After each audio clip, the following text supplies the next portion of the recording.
آمدن وہی ہے مگر اخراجات دن بدن بڑھتے جا رہے ہیں اور مہنگائی نے غریب آدمی کی زندگی اجیرت بنا دی ہے۔ مرغی جیسی بنیادی غذا بھی اب عام شہری کی پہنچ سے باہر ہوتی جا رہی ہے۔ شادی بیاہ کے سیزن میں مرغی کی قیمتوں میں اچانک اضافے نے عوام کو شدید پریشانی میں مبتلا کر دیا ہے۔ تفصیلات دیکھتے ہیں البر مہک کی اس رپورٹ میں۔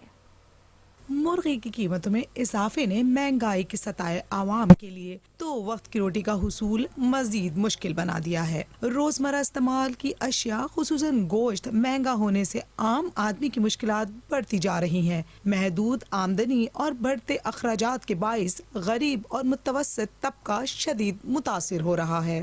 مرغی کی قیمت میں کمی تو آئے گی، بالکل اضافہ اس وجہ سے ہو رہا ہے، شادی بیاہ کا کام شروع ہے اور مال شارٹنگ ہو گئی تو اس وجہ سے اضافہ ہوا ہے، ٹھیک ہے۔ اور دوسرا بھی کمی انشاءاللہ آ رہی ہے، بیچ میں بھی بڑھا ہوا تھا پھر اور تھوڑا کم ہوا ہے اور روز بروز ریٹ کم ہو رہے ہیں۔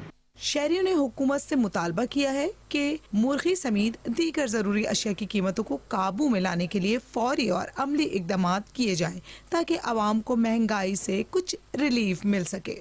جی، جیسا کہ آپ نے ان کی گفتگو سنی، ان کا یہی کہنا ہے کہ مرغی کی قیمتوں میں اضافے کی اہم وجہ شادی بیاہ کی تقریبات میں اضافہ ہے، تاہم امید کی جا رہی ہے کہ بہت جلد مرغی کی قیمتوں میں کمی واقع ہوگی اور عوام کو اس سے ریلیف حاصل ہوگا۔ کیمرہ مین بہزاد کے ساتھ البر مہک، 5 نیوز، کراچی۔